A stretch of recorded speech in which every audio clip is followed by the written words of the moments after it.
Now here is another interesting thing. In many parts of Europe, the countries are under pressure. In my country, for example, our population was falling quite quickly. In parts of my country, in Germany, in Greece, in Italy, and indeed in parts of Bulgaria, you need 8 great-grandparents to produce a single great-grandchild. It's because the number of children per couple here in Bulgaria is now around 1.2 or 1.3. So we know that 1 in 3 Bulgarians will be over 65 by 2050 unless something changes, and it might. And we know that only 50% of the population will be of working age by then. But things can change. In my country, it has changed dramatically. Our country was heading for a big crisis. Suddenly we are growing. You see, you either have to make babies or you have to import them. You have to find them from somewhere. And as they come, people bring their own customs and their own culture. And I know there has been in the news just recently, in the last month, about Syrian refugees coming. I'll tell you, this is sensitive. I know these things are sensitive. But people who come are new markets. In my community in London, we have seen an explosion of Polish shops because 1 million people from Poland came to the UK. And actually 600,000 have gone home. They made money, they have gone home. But they all bought things, and they were looking for Polish food, a Polish technician to explain how to install a Polish TV in a Polish home.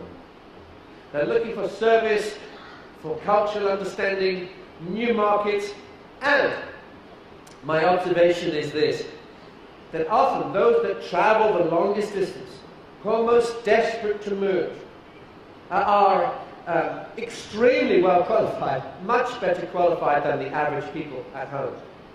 You may find the doctors, the nurses, the clinics, the graduates, they're coming. They're taking basic jobs here or in London, but they are building wealth. They are keen to work.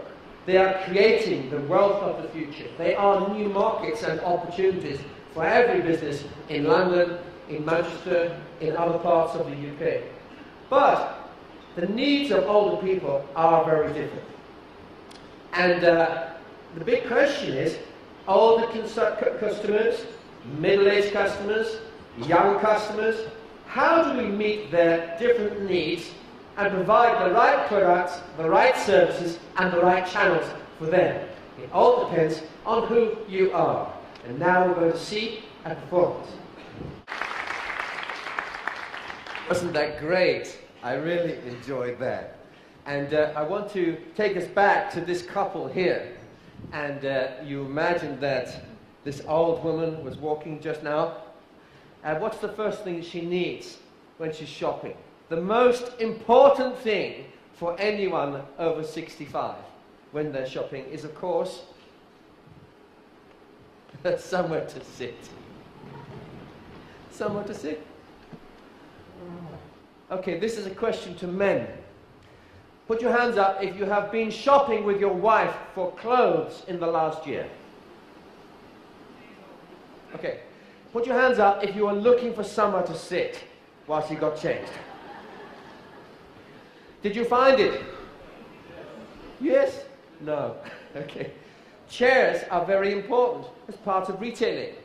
It's the quickest way to sell a product because when they're sitting down, oh, hello, how can I help you? And now we're in a big conversation. So it's the little things. It's not just seating. I'll come back to it. There's something else as well. Countries are different. In my country, 75% of all the wealth is owned by those over the age of 50. So if we look at the growth of spending, we are seeing growth in the oldest group, more than 55-year-olds, growing, growing, growing. The youngest groups, not so much.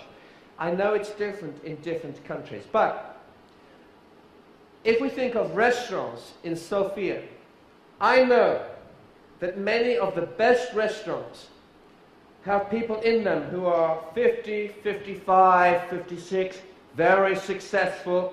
Some of them are you. The big question is, when you go to a restaurant and you're sitting about to have a meal and you're ordering your menu and you pick up the menu to read it, put your hands up if you need your glasses to read it. You have to put your glasses on to read the restaurant menu. Okay? It's because we're getting old. Because we are over the age of 50. But here is a crazy thing. Here is a menu for the restaurant. This is the primary marketing document for the restaurant, is the menu. And a primary customer group are those over the age of 50, and none of us can read it. None of us. Because we're all so old that we need glasses to read.